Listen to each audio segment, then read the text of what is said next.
என்னாகமம் 12ஆம் அதிகாரம் 14ஆம் வசனம். ஏன் ஜனங்கள், அதாவது நம்ம வெட்கப்படுத்தப்படுவதில் என்கிற ஒரே வியூல நம்ம பிரசங்கத்துல நம்ம கொண்டு போறதுக்கு ரொம்ப ஈஸி. அது எழுப்புதலாகவும் இருக்கும், சந்தோஷமாகவும் இருக்கும், ஒரு பெரிய வைராக்கியமாகவும் இருக்கும். ஆனா அதுக்கு பிறகு பிரச்சனைகள் வரும்பொழுது நீங்கள் தடுமாறிடக்கூடாது. அதனால் ரெண்டு பகுதியை நாம் விளங்கிக் கொள்ள வேண்டியது அவசியம். என்னாகமம் 12:14. கர்த்தர் மோசேயை நோக்கி, அவள் தகப்பன் அவள் முகத்திலே காரி துப்பினது உண்டானால் அவள் 7 நாள் வெட்கப்பட வேண்டாமோ? அதுபோலவே அவள் 7 நாள் பாளையத்துக்கு புறம்பே விலக்கப்பட்டிருந்து பின்பு சேர்த்துக் கொள்ளப்பட கடவள் என்றார். இங்கே மிரியாம் வெட்கப்படுத்தப்பட்ட ஒரு சூழ்நிலையை நாம் பார்க்கிறோம். மிரியாம் என்பது ஒரு சாதாரண நபர் அல்ல. அவளை வேதம் சொல்லுகிறது, அவள் ஒரு தீர்க்கதரிசி.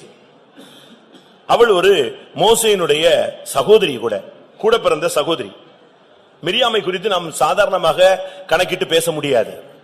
சின்ன வயசுல இருந்தே அவளுக்கு ஒரு நல்ல ஒரு அபிப்பிராயம், ஒரு தெய்வீக சிந்தை இருந்தது. அந்த பிள்ளைய நாணல் பெட்டியில வச்சு தாயை தண்ணியில விட்டுட்டா, ஒரு நம்பிக்கையோட விட்டாச்சு. அதுக்கு பிறகு அவளால் அந்த தண்ணியில நிக்க முடியாது, அந்த குளத்து கரையில நிக்க முடியாது, நதியில நிக்க முடியாது. நாணல் பெட்டியில வச்சதோடு அந்த தாய் என்ன நடக்குமோங்கிற ஒரு பரிதபிப்போடு வீட்டுக்கு போய் உட்கார்ந்துட்டா. ஒரு கேள்வி, இந்த பிள்ளை பிழைக்குமா, இந்த பிள்ளை தப்பிடுமா, தண்ணியில முங்கிருமா, இல்ல கண்டுபிடிக்கிறவங்க கொன்றுவாங்களா, என்ன நடக்கும்? ஆனா என்ன, அவளால ஒண்ணுமே பண்ண முடியல. அதுக்கு பிறகு அவள்கிட்ட டைம் முடிஞ்சிருச்சு. ஆனா இந்த மிரியாம் தான் அங்கேயே நின்னுகிட்டு இருந்தா, அங்கேயே மணிக்கணக்கா நிக்கிறா. எப்படியாயின்னு இந்த பிள்ளை அந்த நாணல் பெட்டி ஏதாவது சேதமாயிடக்கூடாது, பிள்ளைக்கு எதுவும் வந்துடக்கூடாது, எந்த பாதிப்பும் வந்துடக்கூடாது, அப்படி யாராவது எடுத்தா கூட என்ன சம்பவிக்கும், இதை பாக்குறதுக்காக அந்த மோசையை பாதுகாக்கிற அந்த விஷயத்துல ரொம்ப கவனமாக இருந்தாள். சின்ன பிராயத்துல இவ்வளவு பெரிய உத்தரவாதம் எடுத்து ஒரு செய்தான்னா அவதான். அந்த அளவு மோசையின் மேல ஒரு கரிசனையும், அந்த பிள்ளையை அழகாக வளர்க்கிறதுக்கு ஒரு ஆணித்தரமான ஒரு முக்கியமான காரணமும் இந்த மிரியாம் தான். பிற்காலத்தில் அவள் ஒரு தீர்க்கதரிசியாக மாற்றப்பட்டாள் என்று வேதம் சொல்லுகிறது. செங்கடலை கடந்த போது ஒரு பாட்டு பாடி தம்புரு அடிச்சு ஒரு பெரிய டான்ஸே ஆடிட்டா. கர்த்தர் அவ்வளவு மகிமையாய் வெற்றி சிறந்தார்னு சொல்லி, அவ்வளவு அருமையான சகோதரி. கர்த்தர் அவளை இந்த வனாந்தர பயணத்துல, இஸ்ரவேலின் பயணத்துல அவளை கரங்களில் எடுத்து பாவித்தார். ஆனா இவ ஏன் வெட்கப்படுத்தப்பட்டா? ஏன் இவளுக்கு இப்படி ஒரு சம்பவம் நடந்துருச்சு? அதுக்கு காரணம் என்னாகமம் 12ஆம் அதிகாரம் 1ஆம் வசனம். எத்தியோப்பியா தேசத்து ஸ்திரியை மோசே விவாகம் பண்ணியிருந்தபடியினால் மிரியாமும் ஆரோனும் அவன் விவாகம் பண்ணின எத்தியோப்பியா தேசத்து ஸ்திரியை நிமித்தம் அவனுக்கு விரோதமாய் பேசி. இங்கே நம்முடைய ஜனங்கள் வெட்கப்படுத்தப்படுவதற்கான ரகசியத்தை நீங்க விளங்கிக்கணும். ஏன் வெட்கப்பட்டுட்டேன், எனக்கு கேவலமா இருக்கு, என்னால யார் மூஞ்சிலையும் முழிக்க முடியாது, கோயிலுக்கு வர முடியாது, நான் அதை பண்ண முடியாது இதை பண்ண முடியாதுன்னு சொல்லிட்டு உடனே தேவனை விட்டு ஓடுறதுக்கு நீ ட்ரை பண்ணக்கூடாது. ஏன் இது சம்பவிச்சதுன்னு தேவ சமூகத்துல நிதானிக்க முடியாத கர்த்தர் உன்னை கொண்டு வந்திருக்கிறார். தலை கவிழ்ந்து வாழ்க்கையில நிமிர முடியாமல் தடுமாறி கொண்டிருக்கிற தேவனுடைய ஜனத்துக்கு தேவன் சொல்ற வார்த்தை, ஏன் நீ தலை கவிழ்ந்தாய்? உனக்கு இப்படிப்பட்ட அருமையான வாக்குத்தத்தங்கள் உனக்கு இருக்க, ஏன் அந்த வாக்குத்தத்தங்கள் உனக்கு பலிக்கவில்லை? ஏன் புறஜாதிகள் மத்தியில நீங்க வெட்கப்படுத்தப்படுறீங்கிறதுக்கு ஒரு முதல் காரணம், இதே மோசேக்கு விரோதமாக மிரியாம் பேசத் தொடங்கினாள். அதுதான் தவறு. 40 வருடங்களுக்கு முன்பாக மோசே ஒரு வைராக்கியத்தின் நிமித்தமாக ஒரு எகிப்தியனை கொல்லுகிறான். அன்றோடு அவன் அரண்மனை விட்டு ஓடிடுறான். ஓடி போன இடத்துல அவனுக்கு ஒரு மீதியானுடைய தேசத்துல அவனுக்கு ஒரு ஆசாரியனுடைய வீட்டுல அடைக்கலம் கிடைக்கிறது. அந்த சூழ்நிலையில அவன் அந்த சூழ்நிலையில சிக்கி அங்கேயே வாழ்க்கையை அமைத்துக் கொண்டு அங்கேயே இருந்து விடுகிறான். பின்பு 40 வருஷம் கழித்து கர்த்தர் அவனை அழைத்துக் கொண்டு வருகிறார். ஒரு பெரிய விடுதலை பயணத்துக்கு தலைவனாக கர்த்தர் அவனை அபிஷேகிக்கிறார். எகிப்திலிருந்து அற்புதங்களை செய்து கர்த்தர் ஜனங்களை கொண்டு வருகிறார். இப்பொழுது வனாந்தர பயணம் போய்கொண்டிருக்கிறார். இவ்வளவு தூரம் வந்த பின்பு திடீர்னு ஒரு நாள் மிரியாம் ஆரோனை கூப்பிட்டு, விஷயம் தெரியுமா, என்னதான் மோசே பெரிய ஆளாக இருந்தாலும் அவன் செஞ்சது தப்பு, அவன் மீதியான் தேசத்தை அந்த எத்தியோப்பிய ஸ்திரிய விவாகம் பண்ணது தப்பு, இதெல்லாம் பண்ணிக்கிட்டு அவன் என்ன தலைவன்? இதுதான் அங்க நடந்த ஒரு சம்பவம். நான் சொல்லுகிறேன், ஆண்டவருடைய வசனத்தின்படி சொல்லுகிறேன், பிரியமானவர்களே, தேவன் மன்னிச்சத நீ பேசவே கூடாது. ஒரு மனிதனுடைய வாழ்க்கையில தேவன் ஒரு காரியத்தை மன்னிச்சுட்டாருன்னா அவருக்கு தெரியாதா எத்தியோப்பிய ஸ்திரியை கல்யாணம் கட்டியிருக்கான்னு தெரியாதா? சிப்போரால கல்யாணம் கட்டினது தெரியாதா? எத்திரோனுடைய மகளை கல்யாணம் கட்டினது தெரியாதா? 40 வருஷம் அங்க ஆடு மேய்ச்சது தெரியாதா? இத்தனை பிள்ளைகள் பிறந்ததுன்னு கர்த்தருக்கு தெரியாதா? இதுக்கு பிறகும் தன்னுடைய அனாதி தீர்மானத்தை மாற்றாமல் அவன் மூலமாகவே தன்னுடைய விடுதலை பயணத்தை ஜனத்துக்கு கொண்டு வந்த தேவனுக்கு அவன் செய்தது தவறு, பிரமாணத்தை மீறினான் என்று தெரியாதா? தெரியும். ஆனாலும் தேவன் அவனை மன்னித்தார். அதுக்காக அவன் மனஸ்தாபப்பட்டிருக்கலாம், அவன் அங்கலாய்த்திருக்கலாம், சூழ்நிலையில சிக்கி தவித்ததை தேவனிடத்தில் ஒப்புரவாக்கி இருக்கலாம். அவன் திரும்ப வரும்போது அவனை கொல்ல பார்த்தார். திரும்ப உடன்படிக்கை பண்ணி அந்த பிள்ளைகளுக்கெல்லாம் விருத்த சேதனம் பண்ணப்பட்டது. அன்றைக்கு தான் மோசே தப்புவிக்கப்பட்டான். அதற்கு பின்பு தேவன் அவனுடைய கரத்துல வல்லமையை கொடுத்து, அபிஷேகத்தை கொடுத்து, விடுதலையை கொண்டு வந்து செங்கடலை கடக்க வைத்து இவ்வளவு பெரிய பயணத்துல கொண்டு வரும்போது, என்றைக்கோ தேவன் மன்னித்து மறந்து விட்ட ஒரு கதையை இன்றைக்கு நீ பேசினா உன் வாழ்க்கையில கர்த்தர் உன்னை வெட்கப்படுத்துவார். யாருமே மற்றவர்கள் காரியங்கள்ல ஒரு சுத்திகரிப்பு கூட்டத்தோட அவனுடைய காரியங்களை அவன் கரெக்ட் பண்ணிடுறான். அந்த பெண்ணோ, அந்த சகோதரனோ, அந்த சகோதரியோ, அந்த ஊழியக்காரியோ, அந்த ஊழியக்காரனோ, அது தேவனுடைய பிள்ளையோ, ஒரு சுத்திகரிப்பு கூட்டம் வரும்போது அவன் ஃபுல்லா அனலைஸ் பண்றாங்க. ஃபுல்லா சுத்திகரிப்பு நடக்குது. ஆவியில, ஆத்மாவில, சரீரத்துல, ஊழியத்துல, ஜீவியத்துல, வேலையில, பிசினஸ்ல, தனியாக அந்தரங்கத்துல என்னென்ன இருக்கோ அதை ஆண்டவருடைய கரத்துல ஒப்பு கொடுத்து உடைஞ்சி நொறுங்கி அழுது சீர்படுத்தி அவன் உட்கார்றான். அதோட கதை முடிஞ்சது. தேவன் மன்னிச்சிட்ட பிறகு நீ அதை என்ன செய்யக்கூடாது, பேச கூடாது. தேவன் மன்னித்ததை பேசுறதுக்கு உனக்கு தகுதியும் கிடையாது, அருகதையும் கிடையாது. ஆனா நீங்க இன்னும் அந்த பழைய கண்ணாடி தான் போட்டிருக்கீங்க. அந்த பழைய கண்ணாடியை நீங்க மாத்தணும். அந்த பழைய தன்மையிலேயே நீங்க இருந்து கொண்டு அதையே நீ திரும்ப திரும்ப பேசினா கர்த்தர் உன்னையே ஒரு கட்டத்துல கொண்டு வந்து வெக்கப்பட அனுமதிக்கிறார். தேவன் மன்னிச்சதை இனிமேல் பேச மாட்டேன்னு நீங்க ஒரு தீர்மானம் எடுங்க. என் ஜனங்கள் ஒருபோது வெக்கப்பட்டு போவதில்லைங்கிற வாக்குத்தத்தம் நமக்கே உரிய. தேவன் ஒரு காரியத்தை மன்னிச்சிட்ட பிறகு நீ அதையே திரும்ப திரும்ப திரும்ப திரும்ப பேசி அதையே நினைச்சுக்கிட்டே வந்துட்டு இருக்க கூடாது. நான் இதுக்கு அடிக்கடி நான் சொல்லுகிற ஒரு சம்பவம் உண்டு. ஒரு முனிவரும் ஒரு வாலிப சிஷ்யனும் 2 பேரும் புறப்பட்டு வந்தாங்க. உங்களுக்கு எல்லாருக்கும் தெரியும், நீங்களும் படிச்சிருப்பீங்க, கேட்டிருப்பீங்க, நானே சொல்லியிருக்கேன். 2 பேரும் புறப்பட்டு வந்தாங்க. 2 பேரும் புறப்பட்டு வந்து ஒரு நதிக்கரையில நின்னாங்க. இப்ப நதியில தண்ணி போய்கிட்டு இருந்தது. 2 பேரும் எப்படியாவது நீச்சல் அடிச்சோ இல்லாவிட்டா அந்த எப்படியோ அந்த கரையை கடந்து போக வேண்டிய ஒரு சூழ்நிலை. என்ன பண்றது, தண்ணி ஒரு லிமிட்டுக்கு மேல இருந்தது. அவங்க நடந்து போனா தடுமாறி போகணும். யோசிச்சு கொண்டிருக்கும் போது ஒரு வாலிப பெண் என்ன நானும் அந்த கரைக்கு தான் போகணும்னு வெயிட் பண்ணிட்டு இருக்கேன், என்னை எப்படியாவது அந்த கரையில கொண்டு போய் விட்டுருவீங்களா அப்படின்னு கேட்டாலாம். குரு அப்படி இருந்துட்டார், ஒன்னும் பேசல. அவர் அந்த பொண்ணு சொன்னதையும் கேட்கல, அந்த பொண்ணு சொன்னதை கேட்டது மாதிரியும் காட்டிக்கொள்ளவும் இல்ல. அவர் பாட்டுக்கு தண்ணிக்குள்ள இறங்கினாரு. மட மட மட மடன்னு கழுத்தளவு தண்ணியில பேசாம நடந்து அந்த கரைக்கு போயிட்டாரு. இந்த சிஷியன் பார்த்தா என்ன பண்ணுன்னு தெரியல. இந்த பொண்ணு உதவி கேட்டாளேன்னு டக்குன்னு இவ்வளவு தூக்கி தோல்ல வச்சான். நேரம் தட தண்ணிக்குள்ள நடந்து அந்த கரைக்கு போயிட்டான். குரு பார்த்தாரு, ஒன்னும் பேசல. இவன் அந்த கரைக்கு போனா இறக்கி விட்டான். அவ வேற பாதையில போயிட்டா. இவங்க குருவுக்கு பின்னால சிஷியன் போயிட்டான். போயிட்டே இருந்தாங்க. ஒரு கிலோமீட்டர் கணக்கா நடந்து வந்த பிறகு குரு கேட்டாராம், நீ எப்படி அந்த பெண்ணை தூக்கி கொண்டு வந்தாய்? எப்படி நீ இப்படி செய்யலாம்? எப்படி நீ இந்த காரியத்தை நீ செய்து அவளை தூக்கி கொண்டு வந்தாய்? அப்போ சிஷியன் சொன்னானா, குருவே, நான் அவளை கரையிலே இறக்கி விட்டுட்டேன். ஆனா நீங்க தான் இப்ப 1 கிலோமீட்டர் அவளை தூக்கிக்கிட்டே வரீங்க அப்படின்னு சொன்ன. நான் அவளை கரையிலே நெஞ்சிட்டேன். நீங்க தூக்கிட்டு வந்திருக்கணும் வயசானால். நீங்க அதை தூக்கல, நான் தூக்கிட்டேன். ஆனா தூக்கிட்டு கரையிலே நெஞ்சிட்டேன். தண்ணி கரையில இறக்கி விட்டேன், அவ போயிட்டா. ஆனா நான் இப்ப நீங்க தான் கிலோமீட்டர் கணக்கா யார தூக்கிக்கிட்டே வரீங்க? அவளுடைய பத்திய நினைவை நீங்க தூக்கிக்கிட்டே வரீங்க. பாஸ்டர் வெஸ்லி அவர்கள் சொல்லும் போது, இஸ்ரவேல் ஜனங்கள் எகிப்தை விட்டுட்டாங்க, ஆனா எகிப்தின் சிந்தையை விடாதனால தான் 40 வருஷம் அவங்களை சுத்த வைத்தாருன்னு சொன்னார். இதுதான் உண்மை. தேவன் மன்னிச்சு மறந்த எந்த குடும்ப கதையையும் இன்னொரு குடும்பத்தாரோ இல்ல அந்த குடும்பத்தாரோ அந்த சபையில உள்ள யாருமே பேசக்கூடாது. நீங்க அதை விவரம் தெரியாமலோ புரிந்து கொள்ளாமலோ இருந்து இதுவரை வெட்கப்பட்டிருந்தால் இன்றைக்கு இந்த வசன ஆதாரத்துல இனிமே மற்றவங்களுக்கு தேவன் மன்னித்த காரியத்தை நான் என்ன செய்ய மாட்டேன், பேச மாட்டேன்னு ஒரு தீர்மானம் எடுங்க. நீங்க இனிமேல் ஒரு காலத்திலும் என்ன செய்யறது இல்ல, வெட்கப்பட்டு போகிறது இல்லை. எஸ்ரா 9ஆம் அதிகாரம் 7ஆம் வசனம். எஸ்ரா 9ஆம் அதிகாரம் 7ஆம் வசனம். எங்கள் பிதாக்களின் நாட்கள் முதல் இந்நாள் மட்டும் நாங்கள் பெரிய குற்றத்துக்கு உள்ளாயிருக்கிறோம். எங்கள் அக்கிரமங்கள் நிமித்தம் நாங்களும் எங்கள் ராஜாக்களும் எங்கள் ஆசாரியர்களும் இந்நாளில் இருக்கிறது போல அந்நிய தேச ராஜாக்களின் கையிலே பட்டயத்துக்கும் சிறையிருப்புக்கும் கொள்ளைக்கும் வெட்கத்துக்கும் ஒப்பு கொடுக்கப்பட்டோம். இங்கே வெட்கத்துக்கு ஒப்பு கொடுக்கப்பட்டார்களாம் தேவனுடைய ஜனங்கள், இஸ்ரவேல் ஜனங்கள், வாக்குத்தத்தம் பெற்ற தேவனுடைய ஜனங்கள். இங்கே சொல்லி இருக்கிறது அவங்களே அறிக்கையிடுறார். எஸ்ராவே அறிக்கையிடுகிறான். தேறின வேதபாரகனே தன்னுடைய ஜனங்களுடைய நிலவரத்தை ஒத்துக்கொள்ளும் போது அவன் சொல்றான், கர்த்தர் நாங்கள் வெட்கத்துக்கு ஒப்பு கொடுக்கப்பட்டோம். எங்க போனாலும் தலைக்குனிவு, எங்க போனாலும் அவமானம், எங்க போனாலும் புறக்கணிப்பு, எங்க போனாலும் இன்சல்டேஷன், எப்ப பார்த்தாலும் பிரச்சனைகள், எப்பொழுதுமே ஒதுக்கி தள்ளப்படுதல். அதனால தான் பவுலும் இதை சொல்லுகிறார், நாங்கள் எப்பக்கத்திலும் நாங்கள் நெருக்கப்பட்டோம், ஆனால் நாங்க ஒடுங்கி போறது இல்ல. அதான் புதிய ஏற்பாட்டு சத்தியம். இங்கே நான் பார்க்கும் பொழுது இவங்க சொல்றாங்க நாங்க வெட்கத்துக்கு ஒப்பு கொடுக்கப்பட்டோம். காரணம் என்ன? பெரிய குற்றங்கள், அக்கிரமங்கள், நம்முடைய ஜீவியத்துல தோல்விகளுக்கு நம்ம இடம் கொடுத்து பெரிய காரியங்கள், மிஞ்சின கர்மங்கள், நமக்கு தகாத காரியங்கள், இதுல நம்ம தலையிடவே கூடாது. என் ஆத்துமாவை பால் மறந்த குழந்தைக்கு ஒப்பாக நான் அமர பண்ணினேன். பெரிய குற்றங்களிலும் மிஞ்சின கர்மங்களிலும் பெரிய காரியங்களிலும் நான் தலையிடுகிறதே இல்லை. அவசியம் இல்லாத காரியங்கள்ல நீங்க தலையிடாம இருந்தா நீங்க வெட்கப்பட்டு போகிறதே இல்லை. வழியில போற நாயை காதை பிடிச்சு இழுத்தா என்ன நடக்கும்? வழியில போற நாய், பைபிள்ல சொல்லி, வழியில போற நாயை காதை பிடிச்சு இழுத்தா என்ன செய்யும்? என்ன பண்ணும்? பிடிச்சு பாருங்க. இன்னைக்கு நம்முடைய ஆளுங்க எல்லாம் வழியில போற நாயை தான் காதை பிடிச்சு இழுக்கிறான். தேவையில்லாத காரியங்கள்ல, பெரிய பெரிய குற்றங்கள்ல, மிஞ்சின கர்மங்களில, அவசியம் இல்லாத காரியங்களில தலையிடும் பொழுது நாம் வெட்கப்படுத்தப்படுகிறோம் என்பதை நாம் விளங்கிக் கொள்ள வேண்டியது அவசியம். இன்னைக்கு அதனால நமக்கு தலை நிமிர்ந்து நடக்க முடியல. அது எங்களுடைய குற்றம் வானபரியந்தம் வளர்ந்து போயிற்று.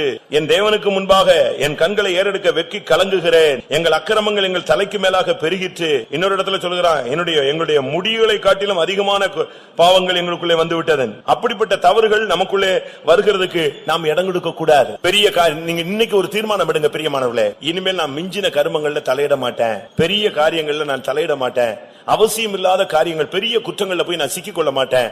இப்படி நீங்க எடுக்கும்போது நீங்கள் வெட்கப்படுறதுக்கு தேவன் அனுமதிக்க மாட்டார். இல்லாவிட்டால் நாம் வெட்கத்துக்கு ஒப்பு கொடுக்கப்பட வேண்டியதாய் இருக்கும். 97ஆம் சங்கீதம் 7ஆம் வசனத்தை பார்க்கும் பொழுது, சொரூபங்களை வணங்கி விக்கிரகங்களை பற்றி பெருமை பாராட்டுகிற யாவரும் வெட்கப்பட்டு போவார்களாக.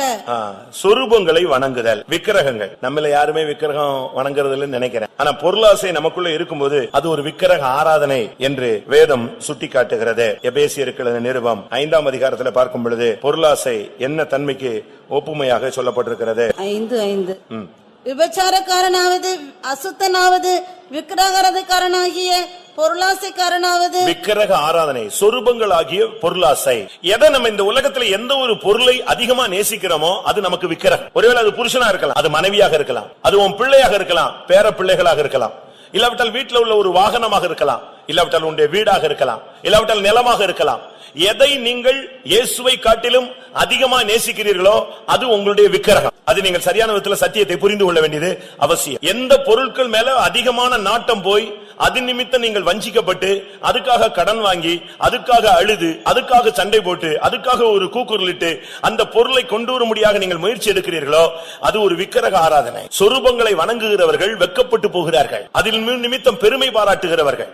எந்த ஒரு பொருளை வச்சுக்கிட்டு நம்ம பெருமை பாராட்டுறோமோ அது நமக்கு வெட்கத்தை உண்டு பண்ணும். சொரூபங்களை வணங்கி விக்கிரகங்களை பற்றி பெருமை பாராட்டுகிற, எனக்கு கார் இருக்கு, எனக்கு வீடு இருக்கு, எனக்கு அது இருக்கு, இது இருக்கு, எல்லாம் நம்ம சொல்றோம் பாருங்க.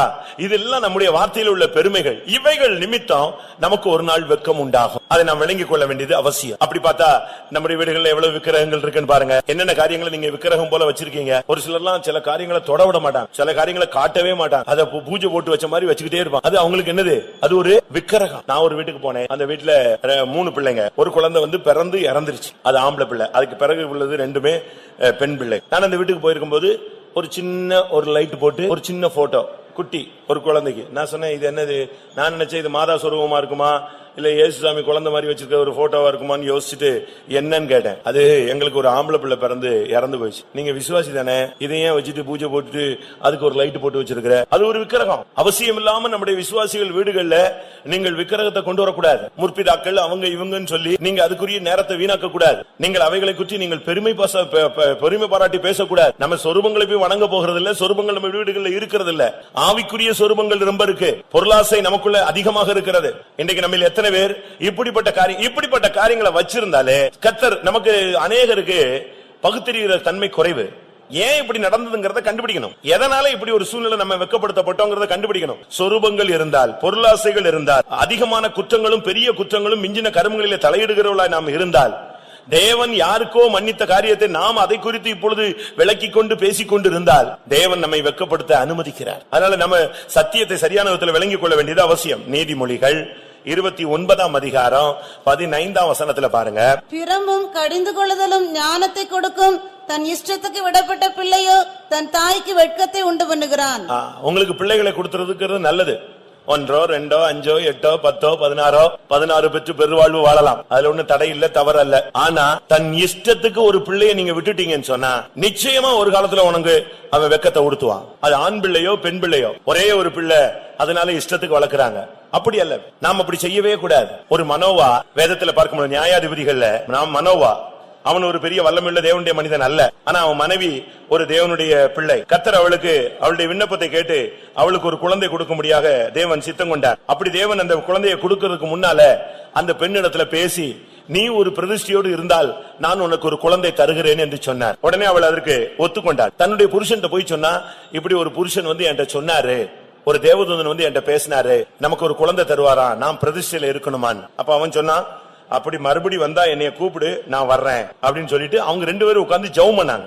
ஆண்டவரே, நீர் ஏற்கனவே என் மனைவிக்கு பேசினது உண்மையானால் மறுபடியும் ஒரு விசை, நியாயாதிபதிகள் 13:8 அவர் கேட்கிறார், மறுபடியும் ஒரு விசை எங்களிடத்தில் வந்து இந்த பிறக்க போகிற பிள்ளைகளுக்காக நாங்கள் என்ன செய்ய வேண்டும் என்பதை தேவன் எங்களுக்கு வாசிங்க அந்த வசனம். அப்பொழுது மனோவா கர்த்தரை நோக்கி விண்ணப்பம் பண்ணி, என் ஆண்டவரே, நீர் அனுப்பின தேவனுடைய மனுஷன் மறுபடியும் ஒரு விசை எங்களிடத்தில் வந்து பிறக்க போகிற பிள்ளைக்காக நாங்கள் செய்ய வேண்டியது எங்களுக்கு கற்பிப்பாராக என்று வேண்டிக் கொண்டான். பாத்தீங்களா, ஒரு பெற்றோர் பிள்ளை பிறக்கிறதுக்கு முன்பாகவே அந்த பிள்ளையை எப்படி வளர்க்கணும், நாங்க எப்படி செய்யணுங்கிறத தேவன் எங்களுக்கு கற்பிப்பீராக கேக்குறாங்க. அது ஆம்பளை பிள்ளையா இருந்தா நாங்க அதை எப்படி வளர்க்கணும், பெண் பிள்ளையா இருந்தா எப்படி வளர்க்கணும், அதை எப்படி படிக்க வைக்கணும், எந்த விதத்துல அதை கொண்டு போகணும், எப்படி தெய்வீகமா வளர்க்கணும், இப்படி நமக்குள்ள ஒரு தெய்வீக சிந்தையோடு தான் அந்த பிள்ளையை வளர்க்கணும். இஷ்டப்படி வளர்க்கறதுக்கு கர்த்தர் உனக்கு பணத்தையும் கொடுக்கல, வீட்டையும் கொடுக்கல, வசதியும் கொடுக்கல. அந்த பிள்ளைகளை கட்டுப்படுத்தி வளர்த்து ஒரு தெய்வீக சந்ததியாக உருவாக்கும்படியாக தேவன் ஒருவனை அல்லவா படைத்தார். எதற்காக ஒருவனை படைத்தார்? ஆவி அவருக்குள் பரிபூர்ணமா இருந்தது, பின்ன ஏன் ஒருவனை படைத்தார்? தேவ பக்தியுள்ள சந்ததியை பெரும்படிதானே. தேவ பக்தியுள்ள ஒரு சந்ததியை பெற்று எடுக்கிறதுக்கு தான் கர்த்தர் ஒருவனை படைத்தார். மல்கியால அழகாக இந்த வசனம் சுட்டிக்காட்டப்பட்டிருக்கிறது. அப்படினால உங்களுக்கு பிள்ளைகள் இருக்கிறது நல்லது, அது தவறல்ல. பிள்ளை பேற்றினால் ஒரு பெண் ரட்சிக்கப்படுகிறாள் என்று வேதம் சொல்லுகிறது. ஆனா அந்த பிள்ளையை எப்படி வளர்க்கணும், எப்படி நடத்தணுங்கிற ஒரு கரெக்ட் பாலிசி நீங்க தேவனிடத்திலிருந்து கேட்டு பெற்றுக்கொண்டு நடத்தணும். அதுக்காக அந்த தாய் ஒரு பிரதிஷ்டை உள்ளவளாய் மாறினாள். அந்த பிள்ளையை ஒரு பிரதிஷ்டையில வளர்த்தா. என்ன நடந்தது? அடுத்த நாள் மறுபடியும் தூதன் வந்துட்டான். தூதன் வந்த உடனே இந்த மனைவி இந்த சகோதரி என்ன செஞ்சா தெரியுமா? கொஞ்சம் வெயிட் பண்ணுங்க, என் புருஷனை கூட்டு வரேன்னு சொன்ன. புருஷன் வந்தான். வந்த உடனே சொல்றான், நீங்க தான் ஏற்கனவே வந்தீங்களா, இப்பவும் நீங்க வந்தது நீங்க தானா?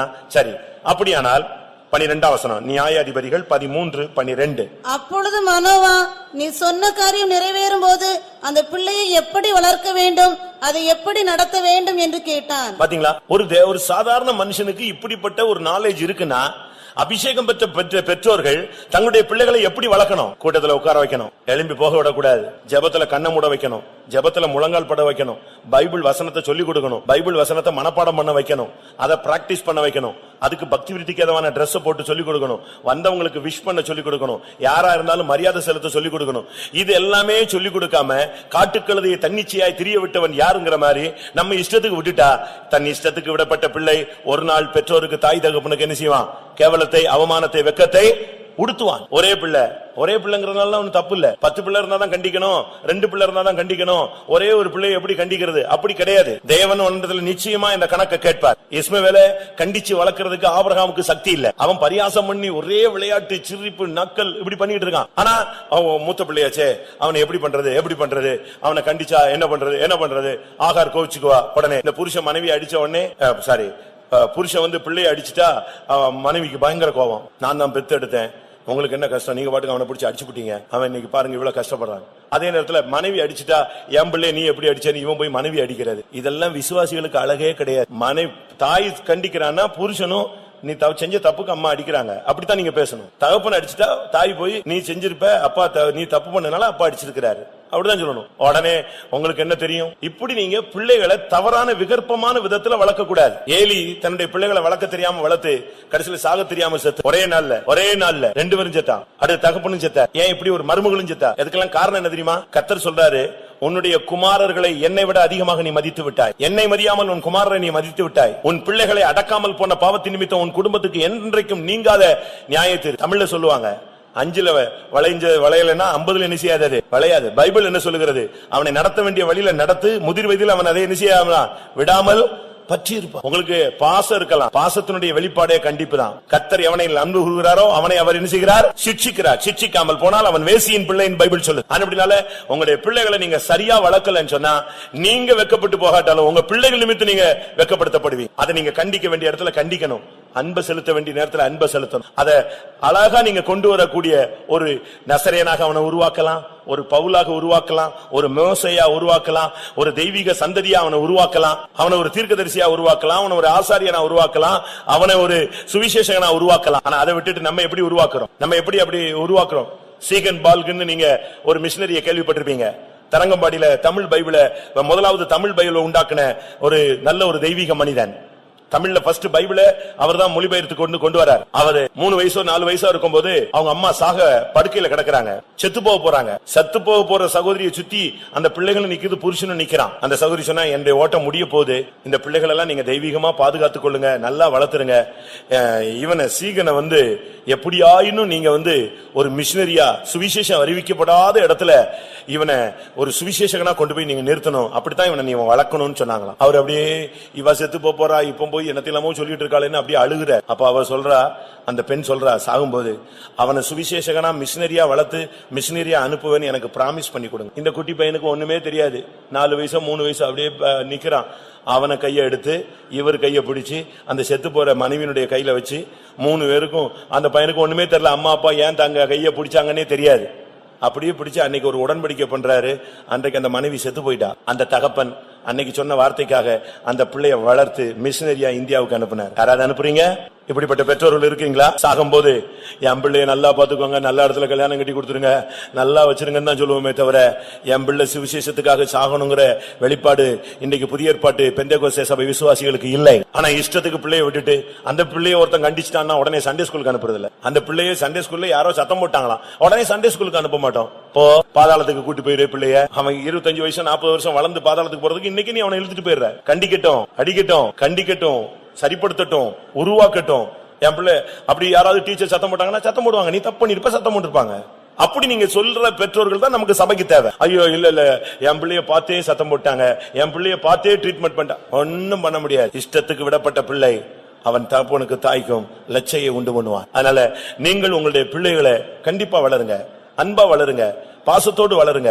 அதே நேரத்தில் தெய்வீகமாய் வளர்த்து எப்படி வளர்க்கணும் கொண்டு இல்லன்னு சொன்னா இந்த பிள்ளைகள் பிற்காலத்துல உங்களுக்கு அவமானத்தை கொண்டு வருவார்கள். எரேமியா 17:13 பார்க்கும் பொழுது, எரேமியா 17:13, இஸ்ரவேலின் நம்பிக்கையாகிய கர்த்தாவே, உம்மை விட்டு விலகுகிற யாவரும் வெட்கப்படுவார்கள். அவர்கள் ஜீவனுள்ள தண்ணீரின் ஊற்றாகி கர்த்தரை விட்டு விலகி போனபடியால் உம்மை விட்டு அகன்று போகிறவர்களின் பெயர் புழுதியில் எழுதப்படும். தேவனை விட்டு விலகும் போது, ஒரு பின்மாற்றத்தின் சக்திக்கு நாம் இடம் கொடுக்கும் பொழுது, கர்த்தருடைய பிரசன்னத்தை விட்டு விலகும் பொழுது நாம் வெட்கப்படுத்தப்படுகிறோம். யோனாவை குறித்து நீங்க பாத்தீங்கன்னா, கர்த்தருடைய சமூகத்துக்கு விலகினா கடைசியில பாருங்க, அவன் பட்ட அவமானம் கொஞ்சம் கிடையாது. அவனுக்கும் தேவனுக்கும் வாக்குவாதம் உண்டாகி அவன் கடைசியில ஆண்டவர்கிட்ட சொல்றான், நான் சாகுற வரைக்கும் எரிச்சலா இருக்கிறது நல்லது. அவன் சொன்ன தீர்க்கதரிசனம் நிறைவேறலன்னு உடனே அவனுக்கு வந்த வைராக்கியம், வேகம், கோபம், ஆண்டவர்கிட்ட முறுமுறுத்து தர்க்கம் பண்ணி தேவனுடைய சமூகத்தை விட்டு விலகுறதுங்கிறது பெரிய குற்றம். ஒரு சில தேவ சமூகத்துக்கு வரமாட்டாங்க, கூட்டங்களுக்கு வரமாட்டாங்க, ஜபங்களுக்கு வரமாட்டாங்க. ஆனா கர்த்தர் இவங்களை கனப்படுத்தணும்னு எதிர்பார்க்கிறாங்க. தேவன் ஜீவனுள்ள தேவனை விட்டு விலகுகிறவர்கள் வெட்கப்படுத்தப்படுவார்கள். அவர்கள் ஜீவனுள்ள தண்ணீர் ஊற்றாகிய அவரை விட்டு விலகுகிறார்கள். தேவனை விட்டு விலகாதீங்க, அவரை இறுக பற்றி கொள்ளுங்க. அவரை அண்டிக் கொள்ளுகிற யாவரும் பாக்கியவான். 2 வித பின்மாற்றம் இருக்கு பிரியமானவர்களே. ஒரு பின்மாற்றம் சபையை விட்டு வெளியே போகிறது, இன்னொரு பின்மாற்றம் சபைக்குள்ள இருந்து தெய்வீகமாக வாழாமல் இஷ்டத்துக்கு வாழ்றது. எல்லா கூட்டங்களுக்கும் வருவாங்க, ராபோஜனம் எடுக்க மாட்டாங்க, தசமபாகம் கொடுப்பாங்க, ஆனா ராபோஜனம் எடுக்க மாட்டாங்க. சபையில நல்லது கெட்டதுல கலந்து கொள்வாங்க, கர்த்தருடைய பந்தியில எடுக்க மாட்டாங்க. இது எதை காண்பிக்கிறதுன்னு சொன்னா, தேவனை விட்டு நீ விலகி இருக்கிற, ஒரு பகுதியில் நீ விலகி இருக்கிற. ஆனா ஒரு சிலர் அப்படி இல்ல, மொத்தமா சபையை விட்டு வெளியே போயிடுவாங்க. அது பிற்காலத்துல அவங்க வெட்கப்படுத்தப்படுவார்கள், நித்தியத்துல அவர்கள் வெட்கப்படுத்தப்படுவார். நம்முடைய ஜீவியத்துல இதனாலதான் இப்படிப்பட்ட சில காரியங்கள் வேதத்துல சொல்லப்பட்டிருக்கிறது. அதனால நம்ம வெட்கப்படுத்தப்படும். ஒரு சிலர் எப்பவுமே பெரிய இடத்தை எதிர்பார்ப்பாங்க, பேர் பெருமைப்படணும், நான்கிற ஒரு அகந்த உண்டாகும். எங்க போனாலும் முன்னால போய் உட்கார்ந்துக்குவாங்க. முதல் நான் தான் பெரியாள், நான் தான் பெரியாள். அப்படி எடுக்கும்போது நம்ம வெட்கப்படுத்தப்படுகிறோம். லூக்கா எழுதின சுவிசேஷம் 14ஆம் அதிகாரம் 9ஆம் வசனத்துல, ஒரு விருந்துக்கு அழைக்கப்பட்டிருந்தால் நீ முதன்மையான இடத்தில் போய் உட்காராதே, அப்பொழுது அந்த வீட்டுக்காரன் வந்து உன்னை தாழ்ந்த இடத்தில் உட்கார வைக்கும் பொழுது நீ வெட்கப்படுத்தப்படுவாய். நம்ம உயர்த்துகிறது, நம்மை ஒரு பொருட்டாக எண்ணவே கூடாது. நாம் எவ்வளவு நம்மை தாழ்த்துகிறோமோ அவ்வளவாக தேவன் நம்மை கனப்படுத்துவார். ஆனா நம்மில் அநேகர் நம்மை மற்றவர்கள் கனப்படுத்தணும், மேன்மைப்படுத்தணும், இப்படி நம்ம எதிர்பார்த்து போகிறதுனால நம்மில் ஒரு சிலர் சில சூழ்நிலைகளிலே, சில சந்தர்ப்பங்களிலே, குடும்ப சூழ்நிலைகளிலே நாம் சில நேரங்களில் வெட்கப்படுத்தப்பட்டு விடுகிறோம். சங்கீதத்தில் நான் பார்க்கும் பொழுது 129 சங்கீதம் 5 வசனம், சீயோனை பகைக்கிற அனைவரும் வெட்கி பின்னிட்டு திரும்ப கடவர்கள். சீயோனை பகைத்தல் இது ஒரு சத்தியம். சீயோன் என்கிற அந்த மேன்மையான உபதேசத்தை நம்ம பகைக்கும் பொழுது நாம் வெட்கப்படும். சீயோனுக்குன்னு ஒரு பிறப்பு இருக்கு, சீயோனுக்குன்னு ஒரு வளர்ப்பு இருக்கு, சீயோனுக்குன்னு ஒரு அழைப்பு இருக்கு, சீயோனுக்குன்னு ஒரு மகிமையான வாழ்க்கை இருக்கு, சீயோனுக்குன்னு ஒரு மகிமையான ஊழியம் இருக்கு, சீயோனுக்கென்று ஒரு மகிமையான ஐக்கியம் இருக்கிறது. இந்த ஐக்கியத்தை பகைக்கும் பொழுது, இந்த அன்பின் ஐக்கியத்தை பகைக்கும் பொழுது, இந்த உபதேசத்தை வெறுக்கும் பொழுது, நாம் நித்தியத்துல வரும் பொழுது நம்ம வெட்கப்படுறோம். அந்த சீயோன் சொன்னாங்களே, ஆமா இது உண்மைதான். எழுத்தின் பிரகாரமான சீயோன் ஒரு இடம் இருக்கிறது, ஆனா பரம சீயோன் ஒன்னு இருக்கிறது. பரலோக ஆட்டுக்குட்டியானவரோடு சீயோன் மலையில் நிற்கிற ஒரு வாழ்க்கையை இந்த உலகத்தில் வாழ்ந்தால் பிதாவின் நாமம் தரிக்கப்பட்ட ஒரு கூட்டம் சீயோன் மலையில போய் அவரோடு நிற்பார். இது பரலோகத்துல ஒரு முக்கியமான ஒரு வாசஸ்தலம். பிரியமானவர், இதுக்குன்னு ஒரு உபதேசம் இருக்கு. ஒரு சிலருக்கு இந்த உபதேசம் பிடிக்காது, பிரசங்கம் பிடிக்கும். புரியுதா உங்களுக்கு? பிரசங்கம் பிடிக்கும், ஆனா எது பிடிக்காது? இந்த உபதேசம் பிடிக்காது. ஊழியக்காரங்க பிடிக்கும், ஆனா இந்த ஊழியத்தினுடைய பாலிசி பிடிக்காது. அப்படிதான் அநேகர் சொல்றாங்க, நல்லாதான் ஊழியம் செய்யறாங்க, ஆனா இப்படித்தான் செய்யணும்னு என்ன பண்றது? நல்ல பிரசங்கங்கள்லாம் நல்லா இருக்கு, ஆனா இவங்க உபதேசம் எப்படி இருக்கு? ரொம்ப டஃபா இருக்கு. யோவான் எழுதின சுவிசேஷம் 6 அதிகாரத்திலேயே இப்படி ஒரு கேள்வி இருந்ததாக இயேசு சொல்லுகிறார். யோவான் 6 அவங்க சொன்னாங்க, இது ஒரு கடினமான உபதேசம், இப்படி இவ்வளவு டஃபா பிரசங்கம் பண்ணா யார் அதை ஃபாலோ பண்ண முடியும் அப்படிங்கிற ஒரு கேள்வி யோவான் 6:60 உண்டானது. அவருடைய சீஷரில் அநேகர் இவைகளை கேட்ட பொழுது, இது கடினமான உபதேசம், யார் இதை கேட்பார்கள் என்றார்கள். பாத்தீங்களா, அன்னைக்கு இது ஒரு கடினமான உபதேசம் தான் இருந்துச்சு. ஆனா இயேசுவை பிடிக்கும், அற்புதங்கள் பிடிக்கும், அதிசயங்கள் பிடிக்கும், பின்னாலேயே சாப்பிடாம கூட சுத்திக்கிட்டே வருவான். ஆனா உபதேசம் வரும்போது அவங்களுக்கு பிடிக்காது. இன்னைக்கு நம்முடைய ஊழியம், நம்முடைய ஜெபம், இதெல்லாம் ஒரு சிலருக்கு ரொம்ப பிடிக்கிறது. ஆனால் உபதேசம் தான் அவங்களுக்கு ரொம்ப டஃபா. சில பெரிய ஸ்கூல்ல பிடிக்கும், அந்த ஸ்கூல்ல உள்ள படிப்பு முறைகள் பிடிக்கும், ஆனா சிலபஸ் எப்படி இருக்கு? ரொம்ப டஃபா. சீயோனை பகைப்போர் ஊழியத்தை பகைக்கிறது, ஊழியர்களை பகைப்பது, ஐக்கியத்தை பகைப்பது, உபதேசத்தை பகைப்பது, இவைகள் எல்லாம் நமக்கு வெட்கத்தை உடுத்தக்கூடிய ஒரு காரியம். அபிஷேகம் பெற்றிருக்கலாம் பிரியமானவர்களே, நல்ல தீர்க்கதரிசிகளாக நாம் இருக்கலாம், அருமையான ஊழியத்தை செய்யலாம், கர்த்தருடைய கிருபை, அழைப்பு, வேறு பிரிதல் எல்லாம் நமக்கு இருக்கும். நமக்கு கர்த்தர் நம்மை நேசிக்கிறார், நம்மை ஆசீர்வதிக்கிறார், பல சம்பவங்கள் இருக்கிறது.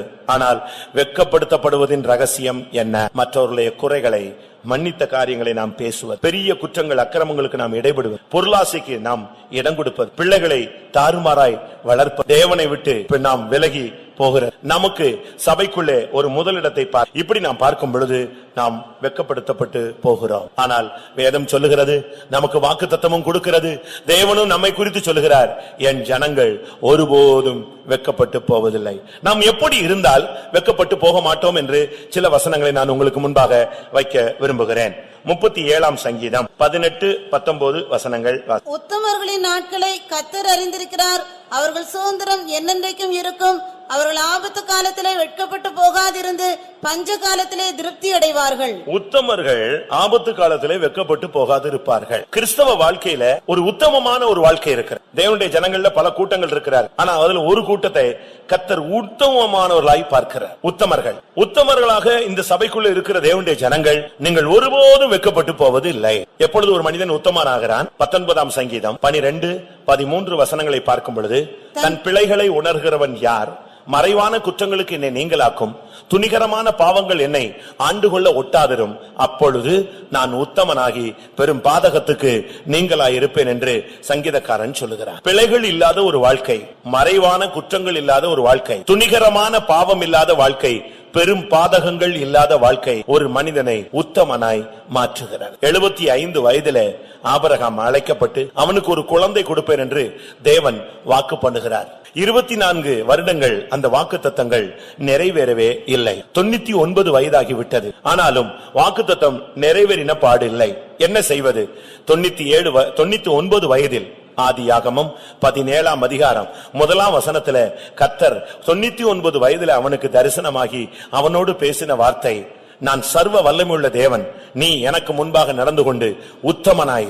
அந்த வார்த்தை அவனை அப்படியே சீர்படுத்த ஆரம்பித்தது. அவன் உத்தமனாய் மாறினான். வாக்குத்தத்தம் நிறைவேறி ஈசாக்கு பிறந்தான். வயதோ வாலிபமோ நாம் உத்தமர்களாய் மாறும்படியாக தேவன் எதிர்பார்க்கிறார். உத்தமர்கள் உன்னத பாட்டு 1 அதிகாரம் 3-4 வசனங்களிலே பார்க்கும் பொழுது உத்தமர்கள் உம்மை நேசிக்கிறார். உத்தமர்கள் என்று சொன்னால் அவர்கள் உலகத்தை நேசிக்க மாட்டார்கள். ஆண்டவரை அதிகமாய் நேசிக்கிற ஜனங்கள் ஒருபோதும் வெட்கப்பட்டு போவதே இல்லை. என் புறாவோ என் உத்தமியோ ஒருத்தி என்று சொல்லியிருக்கிறார். பரிசுத்தாவி பெற்ற ஜனங்கள் புறாவை போல கபடற்றவர்களாய் இருந்தால் அவர்கள் உத்தமமானவர். உத்தமமான ஜனம் மாத்திரமே கர்த்தருடைய வருகையில் எடுத்துக்கொள்ளப்படுவதாக வேதம் சுட்டிக்காட்டுகிறது. லூக்கா எழுதின சுவிசேஷம் 1 அதிகாரத்திலே நாம் பார்க்கும் பொழுது உத்தமமான ஜனத்தை ஆயத்தப்படுத்துகிற ஊழியம் புதிய ஏற்பாட்டு ஊழியன் கையிலே கொடுக்கப்பட்டிருக்கிறது. லூக்கா 1:17 உத்தமமான ஜனமே கர்த்தருடைய வருகைக்கு ஆயத்தப்படுத்தப்படுகிறது.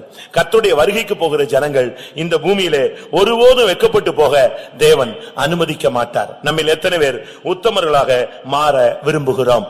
ஏசாயா 49:23 பார்க்கும் பொழுது ராஜாக்கள் உன்னை வளர்க்கும் தந்தைகளும் அவர்களுடைய நாயகிகள் உன் கை தாய்களுமாயிருப்பார்கள். தரையிலே முகங்குப்புற விழுந்து உன்னை பணிந்து உன் கால்களின் தூளை நக்குவார்கள். நான் கர்த்தர், எனக்கு காத்திருக்கிறவர்கள் வெட்கப்படுவது இல்லை என்பதை அப்பொழுது அறிந்து கொள்வாய். சத்துருக்கள் எல்லாம் உன் காலில் விழ வைப்பார்.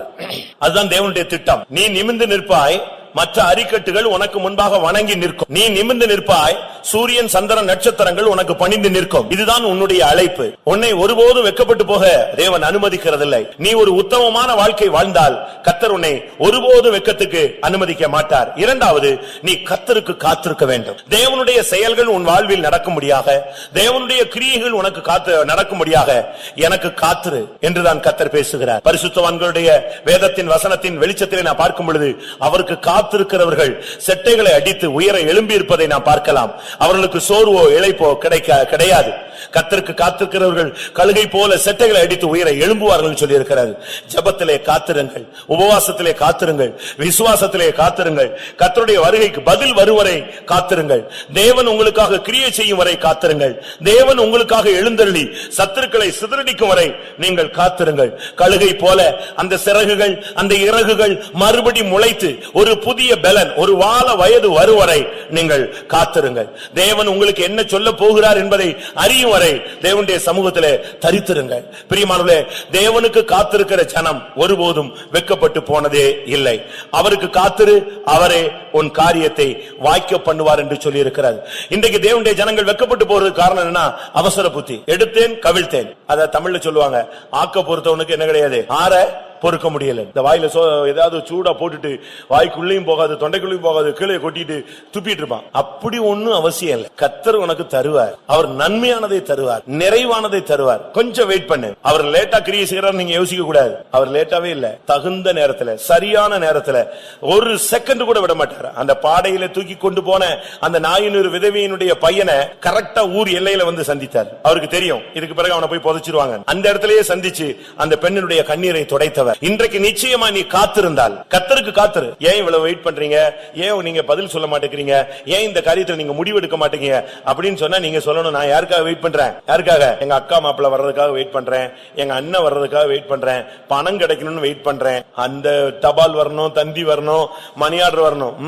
யாருக்காக காத்திருக்கணும்? தேவனுக்காக நீ காத்து. எனக்கு காத்திருக்கிறவர்கள் ஒருபோதும் வெட்கப்பட்டு போவதில்லை. ரோமர் 5 அதிகாரம் 5 வசனத்தை பார்க்கும் பொழுது, மேலும் நமக்கு அருளப்பட்ட பரிசுத்த ஆவியினாலே தேவ அன்பு நம்முடைய இருதயங்களில் ஊற்றப்பட்டு இருக்கிறபடியால் அந்த நம்பிக்கை நம்மை வெட்கப்படுத்தாது. கர்த்தர் மேல உனக்கு நம்பிக்கை இருக்கணும். உன்னை அழைத்த தேவன் உண்மை உள்ளவர் என்று உனக்கு நம்பிக்கை இருக்கணும். உனக்கு தேவன் மேல ஒரு பெரிய நிச்சயம் இருக்கணும். அவர் அசையாத ஒரு கண்மலை, அவர் தன்னை மறுதலிக்க மாட்டார். நிச்சயமா தேவன் அந்த காரியத்தை செய்வாருங்கிற ஒரு நிச்சயம் உங்களுக்கு இருக்கணும். தேவன் மேல நம்பிக்கை வச்ச மனுஷன் கெட்டு போனதே கிடையாது. எந்த காலத்துல நீ அவர் மேல் நம்பிக்கை வைக்க வேண்டும். 2 கொரிந்தியர் 1 அதிகாரம் 10 வசனத்திலே பவுல் பேசுகிறார், இப்படிப்பட்ட மரணத்திலிருந்து எங்களை தப்புவித்தார், தப்புவிக்கிறார், தப்புவிப்பார் என்று நாங்கள் அவரையே நம்பிக்கொண்டிருக்கிறோம். அவர் மேல அப்படிப்பட்ட ஒரு நம்பிக்கை வச்சிருந்தா அந்த நம்பிக்கை உனக்கு வெட்கப்பட்டு போகாது. பவுல் அழகா சொல்றார், நான் ஏற்கனவே எங்களை தப்புவித்தார், இப்ப தப்புவிச்சுக்கிட்டு இருக்கிறார், இனிமேலும் அவர் வருங்காலத்திலும் அவர் தப்புவிப்பார் என்று நாங்கள் அவரையே நம்பிக்கொண்டிருக்கிறோம். அந்த நம்பிக்கை உன்னை வெட்கப்படுத்தாது. அவர் மேல் உனக்கு நம்பிக்கை இருக்கணும். தேவன், என்னுடைய தேவன் என்னை கண்டுகொள்வார், அவர் என்னை மறக்காத தேவன். நீங்க அதுக்கு ஒரு சம்பவம் கூட கேள்விப்பட்டிருப்பீங்க. ஒரு சுரங்கத்துல வேலை பார்க்கிற தகப்பனை பாக்குறதுக்கு அந்த பிள்ளை வந்தான். சுரங்கத்துல ஆயிரக்கணக்கான தொழிலாளர்கள் வேலை செய்யறாங்க. இவன் வேலை முடியிற நேரத்துல வந்துட்டான். கேட்டுக்கு ஒரு குட்டி பையன் எங்க அப்பாவை பார்க்கணும். அப்போ கேட் கீப்பர் சொன்னானா, எப்ப உங்க அப்பா வீட்டுக்கு வருவாரு, நீ போன்னு சொன்னாங்க. இல்ல நான் இங்கேயே பார்க்கணும்னு ஆசைப்படுறேன். இல்லடா இவ்வளவு ஆயிரக்கணக்கான ஜனங்கள் வரும்போது உங்க அப்பாவை உன்னால நினைச்ச முடியாது, பார்க்க முடியாதுடான்னு சொன்னான். அப்ப அவன் சொன்னானா, சரி நான் எப்பனாலும் நான் பாக்குறேனே. அப்ப திரும்பவும் சொன்னாராம், இப்ப அவங்க வந்து சுரங்கத்துல இருந்து வெளியே வராங்க, நிலக்கரி சுரங்கம், மொத்தமா கரியா இருக்கும், டிரெஸ்ஸும் கரியா இருக்கும், மூஞ்சும் கரியா இருக்கும், ஆளு எல்லாருமே கரியா தான் இருப்பான். அவங்க ஒரு வெளியே போய் கிளீன் பண்ண பிறகுதான் நீ உன்னால கண்டுபிடிக்க முடியும். அந்த கருப்பு டிரெஸ் போட்டு கருப்பாய் வருவான் எல்லாரும், நீ எப்படி உங்க அப்பாவை கண்டுபிடிக்க போற, உன்னால கண்டுபிடிக்க முடியாதுன்னு சொன்னான். அப்ப அவன் சொன்னானா, ஆமா அதுவும் சரிதான், ஆயிரக்கணக்கான பேர் கரியா டிரெஸ் போட்டுட்டு வரும்போது எங்க அப்பாவை கண்டுபிடிக்க முடியாது, அது நிச்சயம். ஆனா அந்த கூட்டத்துல வரும்போது எங்க அப்பாவுக்கு என்னையே தெரியும்ல, அவர் என்னைய பாத்துருவாருல, நான் இங்க நின்னுட்டு இருந்தா அவர் கிராஸ் பண்ணும்போது யார பாத்துருவாரு, எனக்கு தான் எங்க அப்பாவை கண்டுபிடிக்கிறது கஷ்டம். ஏன்னா எல்லாரும் ஒரே உயரமா ஒரே ஹைட்டா ஒரே கருப்பா வர்றான்னா எங்க அப்பாவை கண்டுபிடிக்கிறது கஷ்டம். ஏன்னா ஒரு செகண்ட்ல எல்லாரும் கிராஸ் ஆகி வேகமா போய்கிட்டே இருப்பாங்க. ஆனா நான் இங்க நிக்கிறேன்னா எங்க அப்பாவுக்கு யார தெரியும், என்னைய எங்க அப்பாவுக்கு தெரியும். அவர் என்னைய கரெக்டா பார்த்து நான் என் பிள்ளை வந்திருக்கான்னு வந்துருவாரு. இதுதான் நம்முடைய நம்பிக்கை. நமக்கு அவரை கண்டுபிடிக்க முடியாது சில நேரத்துல, ஆனா அவர் நம்மளை கரெக்டா நினைச்சுவாரு, கண்டு பிடிப்பார். உன்னுடைய பிரச்சனை என்ன, உன்னுடைய துக்கம் என்ன, உன்னுடைய சஞ்சலம் என்ன, உன்னுடைய தவிப்பு என்ன, இந்த ஆராதனைக்கு நீ எந்த நிலவரத்துல வந்திருக்கிற, இந்த ஆராதனை முடிஞ்ச பிறகு உனக்கு உள்ள ப்ராப்ளம் என்ன, நீ அதை எப்படி டேக்கிள் பண்ண முடியும்னு நீ தடுமாறிக்கிட்டு இருக்கிற அப்படின்னு நீ அவர் அறிவார்.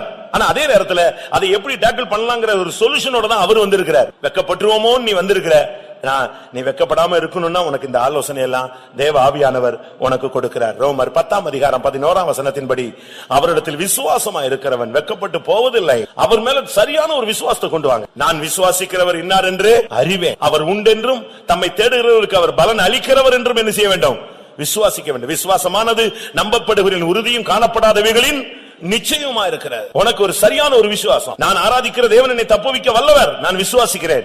அப்படி தப்புவியாமல் போனாலும் அவருக்காக நான் மரிக்கவும் ஆயத்தமா இருக்கிறேன். அது என்னுடைய விசுவாசத்தின் பூரணம். பிரியமானவர்களே, நம்மில் எத்தனை பேர் தேவனை விசுவாசிக்கிறோம்? நீ விசுவாசித்தா நீ வெக்கப்பட்டு போறதே இல்லை. நீ அவர் மேல் நம்பிக்கை வைத்திருந்தால் அந்த நம்பிக்கை வெக்கப்பட்டு போகாது. நீ அவருக்கே காத்திருந்தால் நிச்சயமாய் அவர் உன்னை வெக்கப்பட அனுமதிக்கவே மாட்டார். உன்னுடைய வாழ்க்கையில தனிப்பட்ட ஜீவியத்துல நீ ஒரு உத்தமனாக உன்னுடைய வாழ்க்கையை நீ பாதுகாத்து பராமரித்து வந்தால் நிச்சயமாய் நீ வெக்கப்பட்டு போவதே இல்லை. 34ஆம் சங்கீதம் 5ஆம் வசனத்துல அவரை நோக்கி பார்த்தவர்கள் பிரகாசம் அடைந்தார்கள், அவர்களுடைய முகங்கள் வெக்கப்பட்டு போனதே இல்லை. என்னுடைய முகத்தை தேடுங்கள் என்று சொன்னீரே கர்த்தாவே, உம்முடைய முகத்தையே தேடுகிறோம் என்று ஒரு மனிதன் சொன்னான். ஆண்டவரை நோக்கி பாருங்கள். பிரச்சனைகள் மத்தியில, நெருக்கங்கள் மத்தியில, நிர்பந்தமான சூழ்நிலைகளின் மத்தியில சிக்கி இருக்கும் பொழுது நீங்கள் பார்க்க வேண்டிய ஒரு ஆள் இருக்கிறார். அவரை நோக்கி பார். அவரை நோக்கி பார்த்தால் நீ வெக்கப்பட்டு போவதே இல்லை. ஏனென்றால் அவரை நோக்கி பார்த்தவர்களுடைய முகங்கள் வெக்கப்பட்டு போனதில்லை பைபிள் சொல்லி இருக்கிறார்.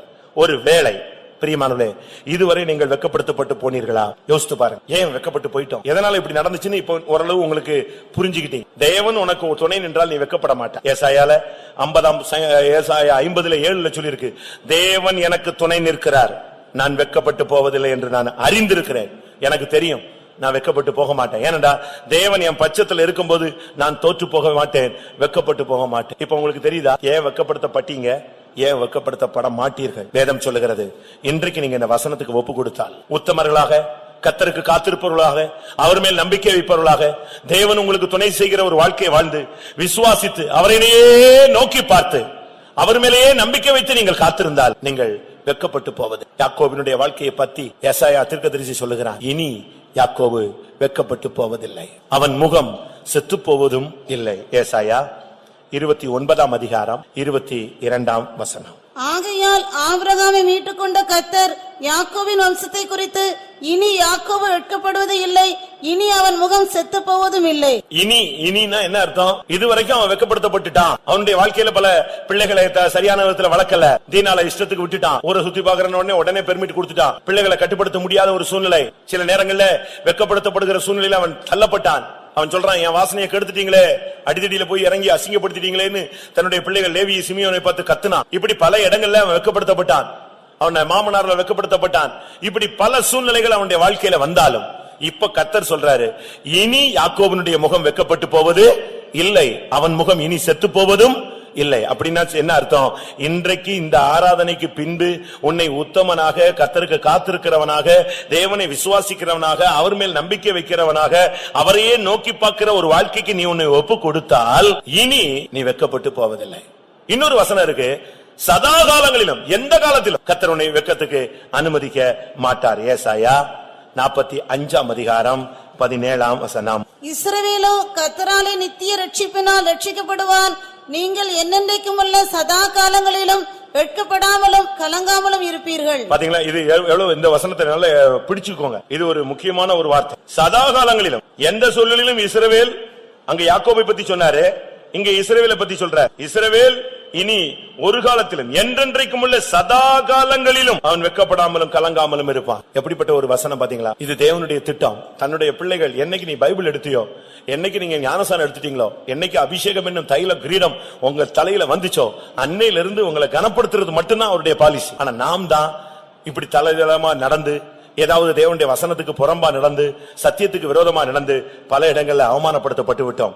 ஆனால் இன்றைக்கு தேவன் சொல்லுகிறார், நீ தேவனுடைய வசனத்தின் அடிப்படைக்குள்ளே, உத்தமமான வாழ்க்கைக்குள்ளே தேவனை மாத்திரம் நம்பி நீ வருவாயானால் இனி நீ வெட்கப்பட்டு போவதில்லை, சதா காலங்களிலும் வெட்கப்பட்டு போவதில்லை. இன்னும் உங்களுக்கு ஒரு சில துக்கம் இருக்கும்.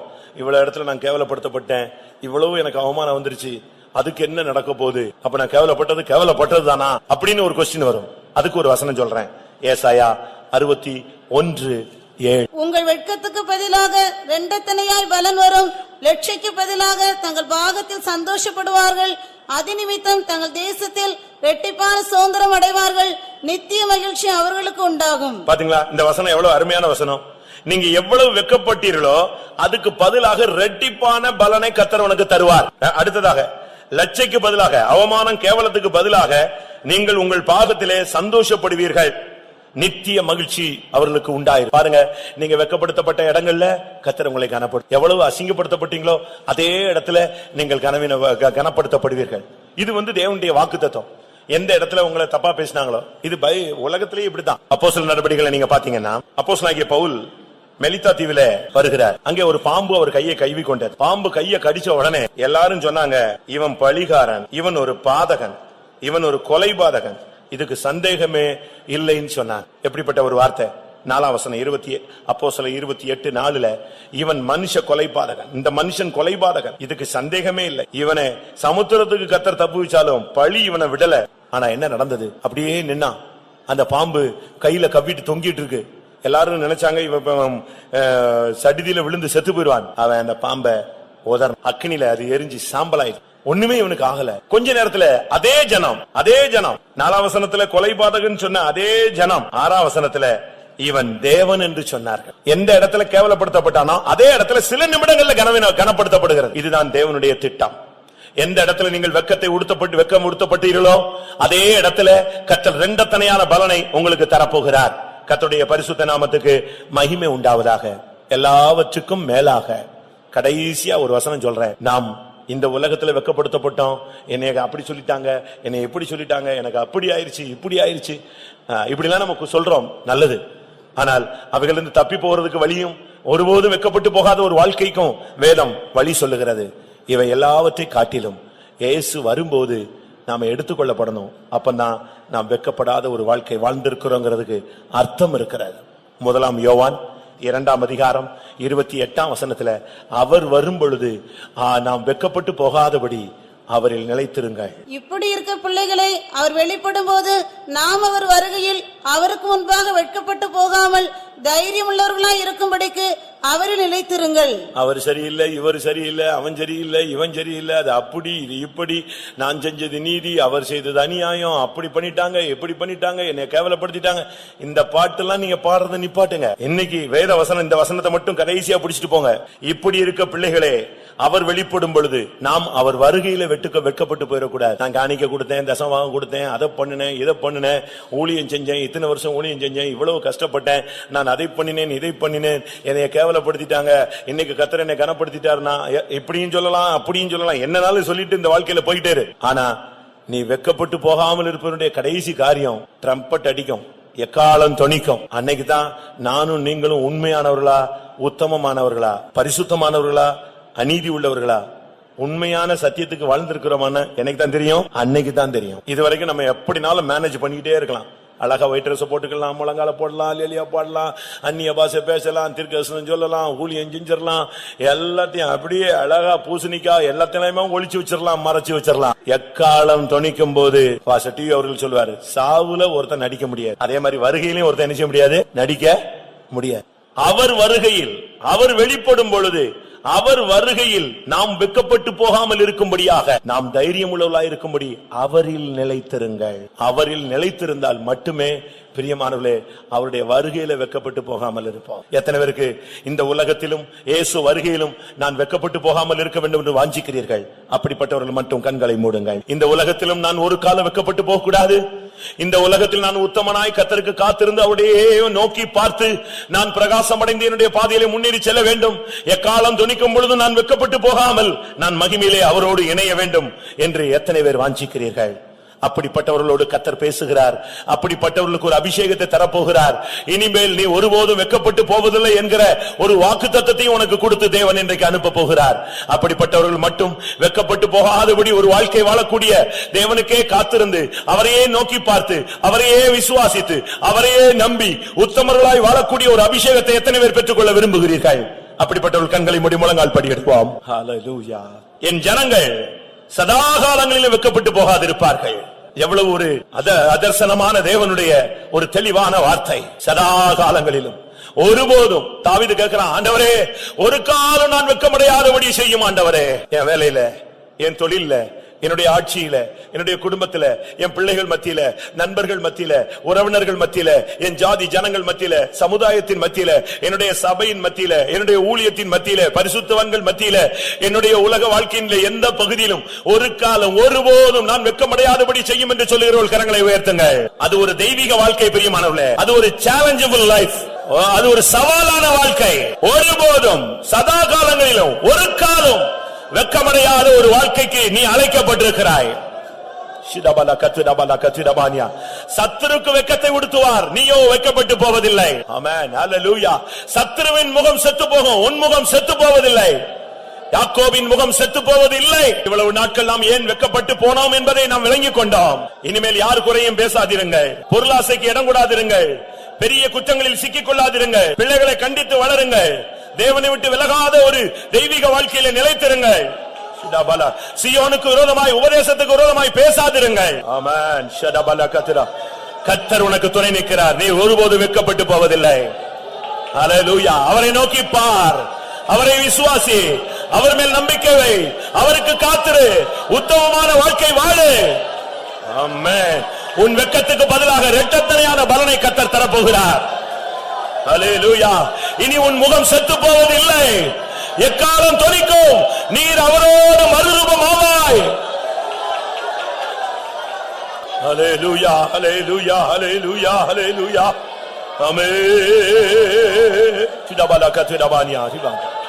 ஆமென். கர்த்தாவே, இந்த உலகத்தில் நான் வெட்கப்படுத்தப்பட்ட பல சூழ்நிலைகள் இருக்கு. நான் அப்படியே கூனி குறுகி போய் நொறுங்கி போன காலங்கள் உண்டு.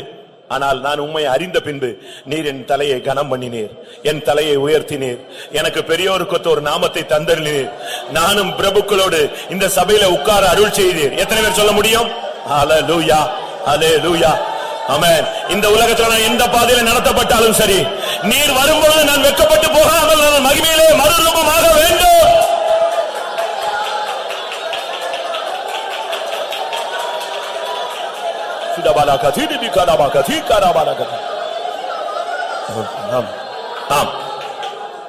உன்னை வெட்கப்படுத்த முடியாக உன் பிள்ளைகள் மூலமாக, உன் ஊழியத்தின் மூலமாக, உன் குடும்பத்தின் மூலமாக, உன்னுடைய சகோதர சகோதரிகள் மூலமாக, உனக்கு அறிமுகமான யாரோ மூலமாக உன்னை வெட்கப்படுத்த முடியாக ஒரு ஆவி போராடி கொண்டிருப்பதை நான் ஆவியிலே உணர்கிறேன். ஆமென். அந்த வெட்கப்படுத்துகிற ஆவி கர்த்தர் இன்றைக்கு துண்டாடட்டும். ஹல்லேலூயா. அந்த ஆவியை கர்த்தர் கடிந்து கொள்ளட்டும். என் ஜனங்கள் ஒருபோது வெட்கப்பட்டு போவதில்லை என்று சொன்னவர் அந்த வல்லமையை அழிப்பாராக. ஆமென், ஆமென், ஆமென்.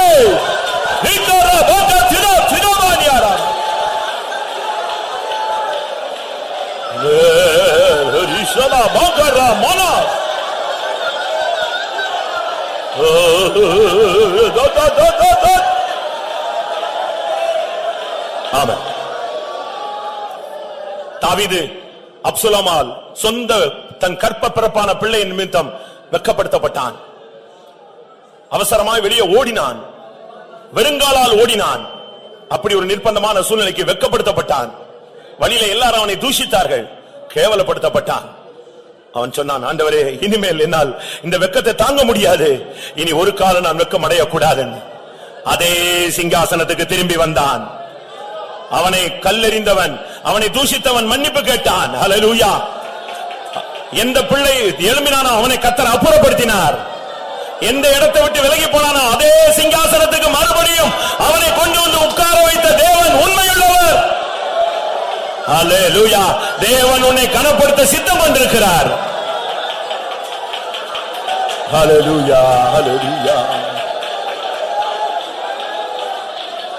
ஆமென், ஆமென். ஒரு நிமிஷம். உண்மையா நான் பல சூழ்நிலைகளில் பல விதங்களில் நான் வெட்கப்படுத்தப்பட்டிருக்கிறேன். என்னை போல இந்த சபையில உட்கார்ந்திருக்கிறதுல அதிகமாய் யாரும் வெட்கப்பட்டிருக்க முடியாது. அவ்வளவு சூழ்நிலைகள்ல எல்லா இடங்களிலும் நான் தலை கவிழ்ந்தேன்னு சொல்றேன். யாராவது இருந்த கைகளை வைத்துங்க பார்க்கலாம். உண்மையாய் உண்டு பிரியமானவர்களே, கர்த்தர் அவர்களோடு தான் பேசிக் கொண்டிருக்கிறார். உன் வெட்கத்துக்கு பதிலாக இரட்டத்தனையாக கர்த்தர் பலனை தரப்போகிறார். ஆமென். கர்த்தரை நம்பினவர் வெட்கப்பட்டு போனதில்லை. இனி உன் தலை கவிழாது. இனி உன் தலையை உயர்த்துவார். ஆமென்.